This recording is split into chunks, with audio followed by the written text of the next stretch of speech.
Well, thank you very much. We very much appreciate the attention. Today's a big day in that we had a G7 and President Macron, who's a very special man in my book. We were together, we did it together, and I think a lot of progress has been made. We've had some very good talks with Russia. We've had some very good talks with others, and we're trying to get the war ended with Russia and Ukraine, and I think we've come a long way in a short period of weeks. And the President's been very helpful also. And we're also talking about trade, various trade deals that we will be doing with France, and we'll be discussing a little bit further. Then we'll have a press conference later on. You can ask some questions. We'll be having a press conference in a little while. We're going to have lunch with the entire French staff, and we look forward to it. And again, the relationship's been very special with France and very special with this gentleman on my right.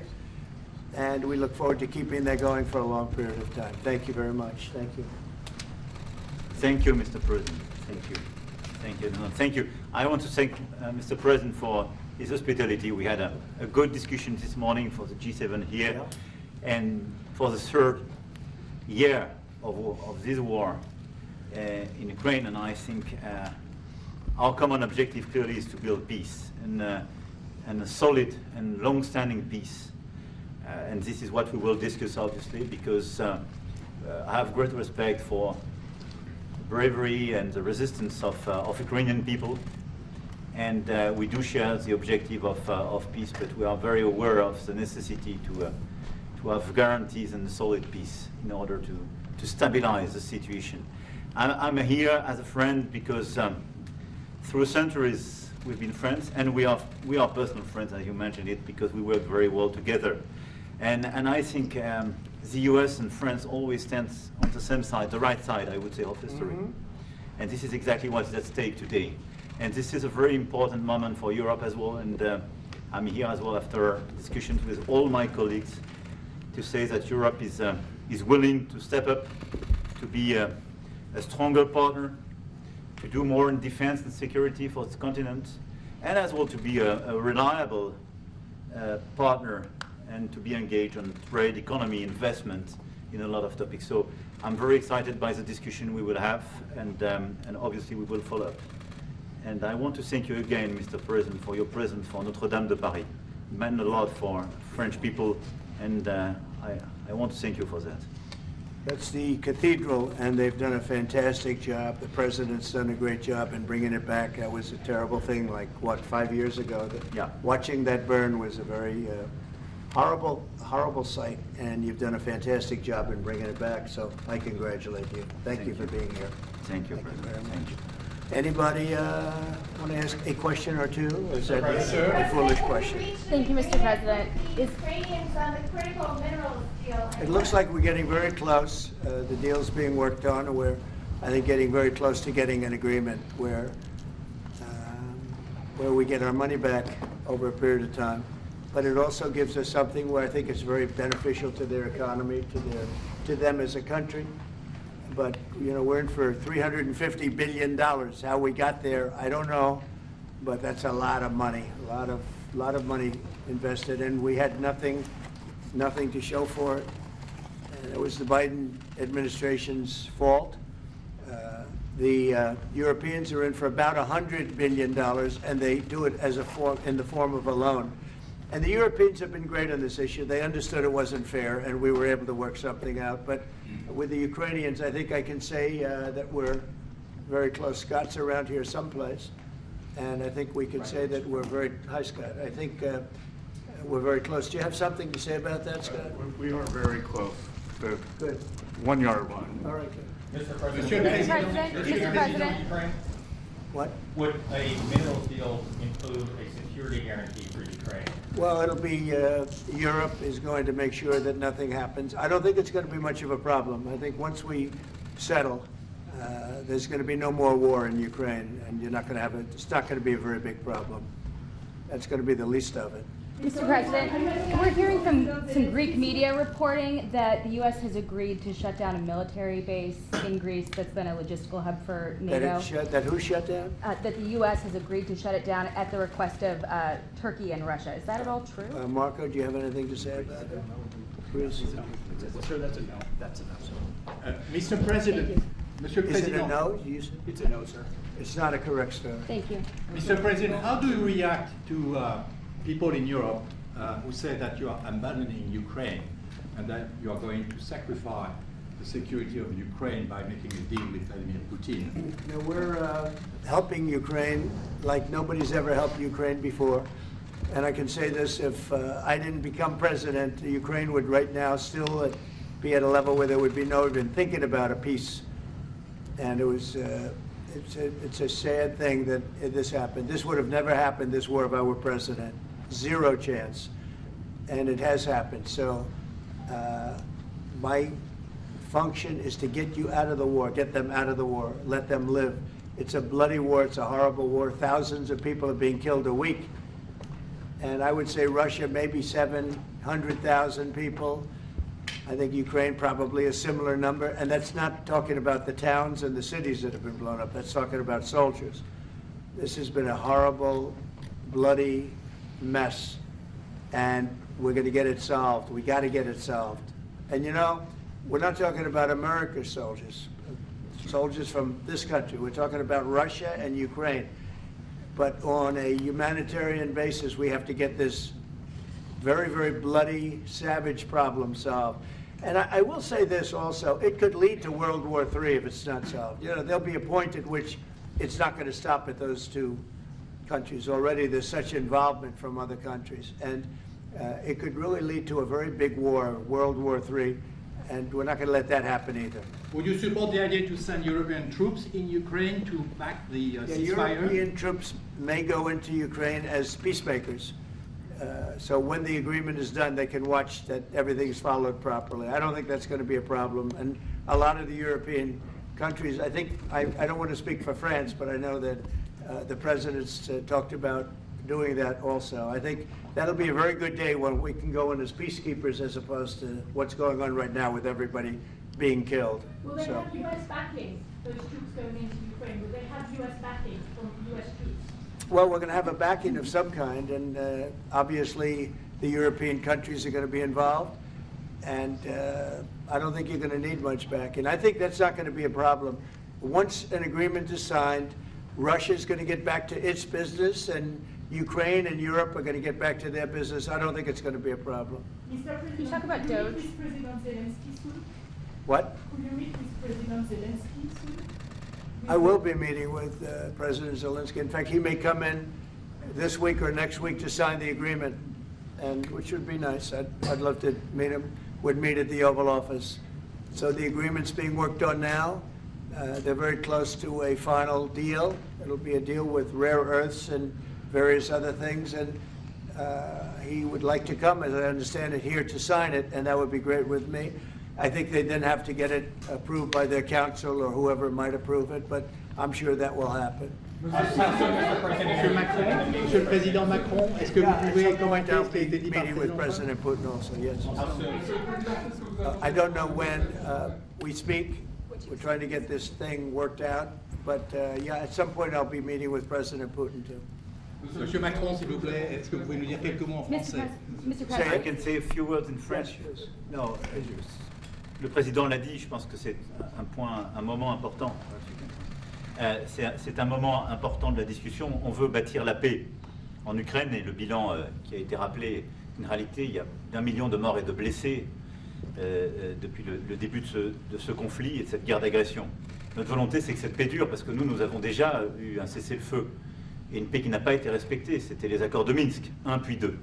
Et donc le corps de cette discussion, c'est de s'assurer d'abord qu'il y ait un cessez-le-feu, ensuite que les Ukrainiens soient impliqués. Et je pense que ce que vient de dire à l'instant le président Trump est très important, c'est-à-dire qu'il va rencontrer rapidement le président Zelensky pour signer cet accord sur les minerais critiques et les terres rares, et que c'est aussi un moyen d'avoir une implication américaine forte. Les Européens sont prêts à prendre leur charge sous des formes diverses de soutien à l'armée ukrainienne, de présence, y compris pour pour s'assurer que la paix soit durable. Et l'implication dans la durée des États-Unis d'Amérique à travers cet accord est une bonne chose. Et donc tout est encore à construire. Et je ne veux pas préempter les discussions. Mais nous partageons le même objectif. Et ce qu'on a discuté ce matin, pendant 1 heure après la visioconférence ensemble, et ce qu'on va continuer de travailler, sont pour moi des bonnes avancées. Et l'annonce de... Est-ce que l'intégrité territoriale de l'Ukraine est encore un objectif has already crédible? spoken about this just a moment ago. This is exactly what we want to do. We want to build peace with Ukraine. As President Trump mentioned, there are already 1 million dead and wounded in Ukraine since the war began. We had a ceasefire in the past that was not respected. This was under the Minsk Agreements 1 and 2. President Trump, as he said, will be meeting with President Zelensky to sign a deal on rare earths. And we are pleased to see this very strong American involvement. Europe, of course, also stands ready to support Ukraine in various ways, supporting its military. And we don't want to preempt any sort of discussions that are currently underway, but we do share the same objective of building this lasting peace. I just want to tell you a little story. So we were at the Eiffel Tower having dinner with your wonderful wife and with my wonderful wife, and we came out and he started speaking the French deal. And we didn't have an interpreter, and he was going on and on and on, and I was just nodding, yes, yes, yes. And he really sold me out, because I got back the next day and I read the papers. I said, that's not what we said. He's a smart customer, I will tell you that. Sure. How would you That was modify exactly what we your agreed relationship? to. Mr. President, you called Zelensky a dictator. Would you use the same words regarding Putin? I don't use those words lightly. I think that we're going to see how it all works out. Let's see what happens. I think we have a chance of a really good settlement between various countries. And, you know, you're talking about Europe, and you're talking about Ukraine as part of that whole situation. The other side has a lot of support also. So let's see how it all works out. It might work out. Look, you can never make up lives. The one thing you can make up the money, but you can't make up the lives. A lot of lives lost. I think probably a lot more lives than people are talking about. It's been a rough war, but I think we're close to getting it solved. Question about DOGE, sir. Do you think that DOGE could benefit from more streamlined communications? There was that email telling employees to give 5 things that they've done last week. Agency heads then told people to ignore it, but You're Elon talking Musk... about the last email that was Yeah. sent, where he wanted to know what you did this week. You know why he wanted that, by the way? I thought it was great, because we have people that don't show up to work and nobody even knows if they work for the government. So by asking the question, tell us what you did this week, what he's doing is saying, are you actually working? And then if you don't answer, like you're sort of semi-fired or you're fired, because a lot of people are not answering because they don't even exist. They're trying to find, that's how badly various parts of our government were run by, and especially by this last group. So what they're doing is they're trying to find out who's working for the government. Are we paying other people that aren't working? And, you know, where's all that, where's the money going? We have found hundreds of billions of dollars of fraud so far, and we've just started. We're actually going to Fort Knox to see if the gold is there, because maybe somebody stole the gold. Tons of gold. Some of the agency So heads... I think it was actually, there was a lot of genius in sending it. We're trying to find out if people are working. And so we're sending a letter to people, please tell us what you did last week. If people don't respond, it's very possible that there is no such person or they're not working. Some of the agency heads instructed their employees not to respond because they were waiting on further guidance, but Elon Musk's tweet said a failure to respond would be taken as a resignation, so there's been a disconnect in communications. Yeah. Are you concerned at all about Only, that? no. That was done in a friendly manner. Only things such as perhaps Marco at State Department, where they have very confidential things, or the FBI, where they're working on confidential things. And they don't mean that in any way combatively with Elon. They're just saying there are some people that you don't want to really have them tell you what they're working on last week. But other than that, I think everyone thought it was a pretty ingenious idea. We have to find out where these people are. Who are they? And we said, if you don't respond, we assume you're not around. And that holds, that stands. And you're not getting paid anymore, too. So, you know, we're doing a real job. And we just had a poll come out, I guess the Harvard poll, saying that it's massively popular what we're doing. So. Mr. President, do you still believe in NATO, in the alliance between Europe and America in NATO? Are you going to go to NATO the is summit in June? very much involved in this. When I first got elected at the very beginning, first term, I got hundreds of billions of dollars put into NATO. NATO had no money because they hadn't paid for years. And I said, look, if you don't pay, we're not going to be a part of NATO. We're not going to protect. We're not going to do what we're supposed to do. And we took in hundreds of billions of dollars into NATO. No, NATO is a good thing if it's done properly and if it's used properly. Mr. President, in these days you speak a lot about tariff in Canada, in Mexico, and in Europe. I want to know what is your idea about Italy, if you want to make the same thing in Italy. What? Can you talk up a little louder? In these days... No, louder. Can you talk a little louder? You have a beautiful voice, but you're not... In these days you speak... Where are you from? Italy. From Italy? Oh, I love Italy. Go ahead. I want to know if you have the same idea with Italy about tariffs. Well, look, I love Italy, and Italy is a very important nation. We have a wonderful woman as your leader, and she was on the conversation today, one that we had, the G7. And no, I think Italy is doing very well. I think Italy's got very strong leadership with Georgia. Monsieur le Président, qu'est-ce que vous répondez au président Trump qui a dit que les Français et les Britanniques n'avaient pas... Any other questions over here? Yes, ma'am. Can you clarify what you meant in your truth today on the major economic development transactions between the U.S. and Russia? In more detail? With respect to what, Russia? In solving a peace deal, you said there will be major economic development transactions which will take place between the United States and Russia. Yeah, we're trying to do some economic development deals. They have a lot of things that we want, and we'll see. I mean, I don't know if that will come to fruition, but we'd love to be able to do that if we could. You know, they have massive rare earth. It's a very large, it's actually the largest in terms of land. It's by far the largest country. And they have very valuable things that we could use, and we have things that they could use, and it would be very good if we could do that. I think it would be a very good thing for world peace and lasting peace. Well, I mean, our first, by far, our first thing that we want to do, the first element of the overall transaction is ending the war. But if, just as we're doing with Ukraine, if we could do some economic development in terms of Russia and getting things that we want, something like that would be possible, yes. Can you explain the rationale, sir, in the U.S. Yes, go ahead, please. Can you explain the rationale in having the U.S. vote against the UN resolutions that Ukraine proposed and also the U.S. proposed? I would rather not explain it now, but it's sort of self-evident, I think. Mr. President, first talked about increasing the tariffs on products from the European Union. Is that still something you want to do today? Well, it's not increasing, it's reciprocal.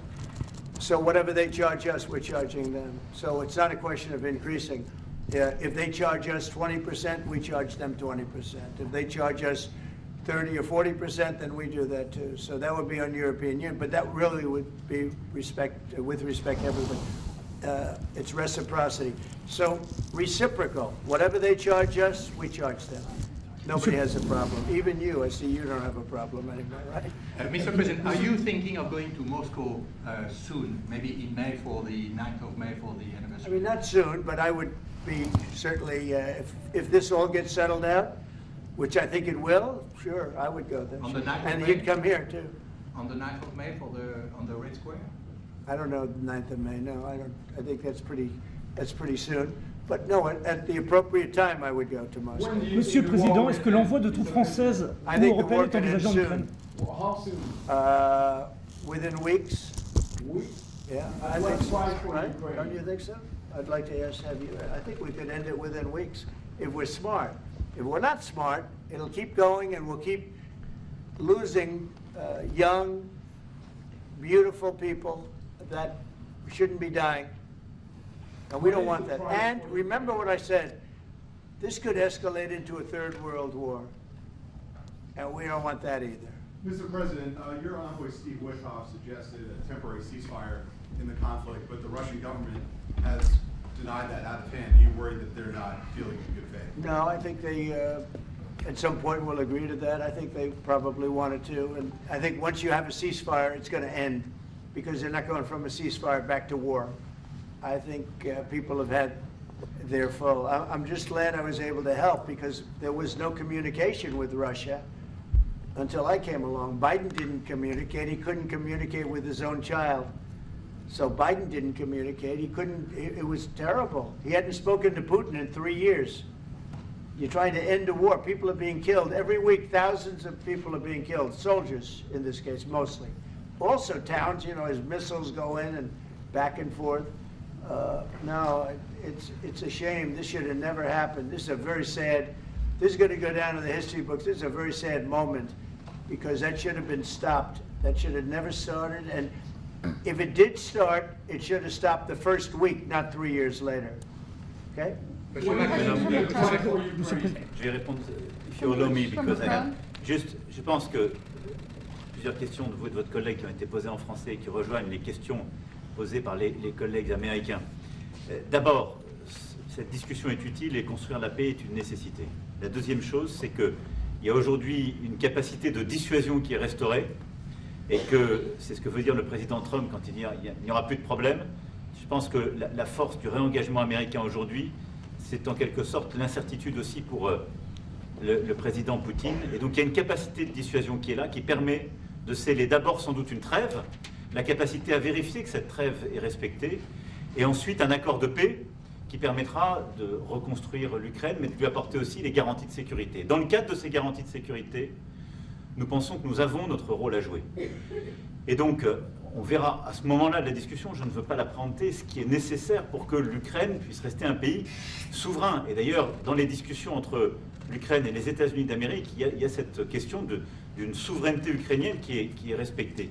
Et donc, nous, ce que nous avons préparé en particulier avec nos partenaires britanniques, dans le cadre d'un travail très étroit qu'on a mené ces dernières semaines, et partagé avec tous les pays européens et alliés qui sont prêts à s'y joindre, c'est l'idée de dire on est prêt à apporter ces garanties de sécurité.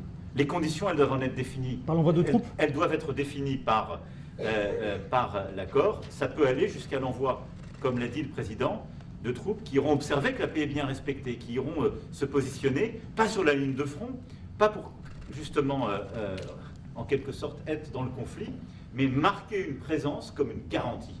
Il y a d'autres moyens de soutenir qui peuvent être des soutiens accrus et capacitaires à l'armée, des structures nouvelles. Et je pense aussi que l'accord qui est discuté, le président l'a dit, la crédibilité américaine qui est mise dans ce moment, c'est aussi montrer que chacun est dans son rôle, mais que nous avons une unité, Européens et Américains, et donc avec une forme de garantie que les Américains prennent par la discussion sur les minerais critiques qui sont en train de finaliser. That is the most beautiful language. I have no idea what he's saying, but that is the most elegant, beautiful language. Go ahead, please. This is a question that was asked by several. What we need to do is make sure that we are building peace. We have deterrence capabilities that have been restored. As President Trump said, there won't be any more problems. We've seen the U.S. re-engagement and the message that that sends to Mr. Putin. We have deterrence, which will allow a truce to take place, verification of that truce, and then a peace agreement can be put in place so that we can start rebuilding Ukraine with security guarantees. And we have a role to play in that. Again, I'm not preempting any discussions, but we've spoken about Ukraine's sovereignty, and that has been a subject of discussion between the U.S. and Ukraine. We have also been working closely with our British partners this week. We've shared this information with other European countries, and we are ready and willing to provide those security guarantees, which could perhaps include troops, but they would be there to maintain peace. They would not be along the front lines. They would not be part of any conflict. They would be there to ensure that the peace is respected. Our assistance may include other capacity building, perhaps for the military. We see U.S. credibility here. We each have our role to play, but it will be done in a united fashion. Mr. President, do you think that Ukraine should give up a part of its territory? Well, we're going to see. It's a negotiation that's just starting, and they've been fighting, and there's been a lot of land that's been taken. So we'll have to see how that works out. That's part of the negotiation. I will say there was great unity in that room today. We were via Skype or whatever, but it was great, tremendous unity today in that room with the other countries. Ukraine wants France to going take to- the territories back. Can they take it back? What they lost in the past years? That's not an easy thing to do, is it, right? It's not an easy, you know, just asking whether or not you can take back the land that they lost. And I say that, yeah, perhaps some of it, yeah, I hope so. But that's not an easy thing to do. But not For every- Macron on the frozen It's Russian going to be assets. something we're talking about. Will you Mr. convince Macron, Vladimir on the Putin front- to accept the European troops as peacekeeper, what do you think? Yeah, he will accept that. He will accept I've it? asked him that question. You talked to him? I've asked him that question. Is said France yes? going to lift the block on the Because 300 he's billion? not, look, if we do this deal, he's not looking for more war. He doesn't mind, but I've specifically asked him that question. He has no problem with it. Is France going to lift the block on the 300 billion in frozen Russian assets in Belgium? France has opposed unfreezing it to pay Ukraine and compensate the U.S. for its support. Is France going to lift its opposition to that? This is, I mean, we speak about frozen assets. We already used them to back precisely the loans negotiated at the G7. And it's part of the sanctions, so it will depend on the follow-up of the discussions. But clearly, we respect international law. It's just frozen assets now. You can take the proceeds of the frozen assets, but you cannot take the assets themselves because it's not respecting international law, and we want to respect international How law. is one different than the other? You can take the proceeds from it, how can you not take Because the it's assets? very different. You keep the assets, you take the proceeds because they are paralyzed in a certain way. You take the proceeds during the wartime, but you keep the assets, and it's part of the negotiation at the end of the war. Because, I mean, this war costed all of us a lot of money. And this is the responsibility of Russia, because the aggressor is Russia. Should the U.S. be compensated? So at the end of the day, this frozen asset should be part of the negotiation, all in all. Will France support the U.S. being compensated? I support the idea to have Ukraine first being compensated, because they are the one to have lose a lot of their fellow citizens and being destroyed by these attacks. Second, all of those who paid for could be compensated, but not by Ukraine, by Russia, because they were the one to aggress. Again, just so you understand, Europe is loaning the money to Ukraine. They get their money back. No, in fact, to be frank, we paid 60% of the total efforts, and it was through, like the US, loans, guarantee, grants, and we provided real money, to be clear. Yeah. We have 230 billion frozen assets in Europe, Russian assets, but this is not as a collateral of a loan, because this is not our belonging. So they are frozen. If at the end of the day, in the negotiation we will have with Russia, they're ready to give it to us, super. It will be loan at the end of the day, and Russia will have paid for that. If you This is my believe wish. that, it's okay with me. Mr. But President, they get their money back, we don't, and now we do. But, you know, that's We will only fight fair. both. Mr. President, Should do you be think more money Russia than should be NATO. the one that pays everybody back? Are they the aggressors? Well, we're negotiating everything, and everything's on the table, and we'll see if we can get some land back, and we'll see about a lot of different things. And we're going to be making a little speech and say a few words in a little while. We're going to have another meeting, a luncheon meeting, and we'll see you in about 2 hours. Okay? Thank you very much, everybody. Thank you, Fred. Thank you, Fred, for moving out. Let's go, let's go. Moving out cameras around Thank the you door. very much. Thank you. Thanks, guys. All right, headed out this door right here, right here. We're moving out. Thank you, sir. It's good to see you. Right Thank here. you, Mr. President. Good to see you, sir. Cameras, out the door. Thank you. Out the door. Thank you. Moving out. Let's move. Moving out. Thank you. Thank you. Thank you. Thank you. Straight out. Thank you. Thank you.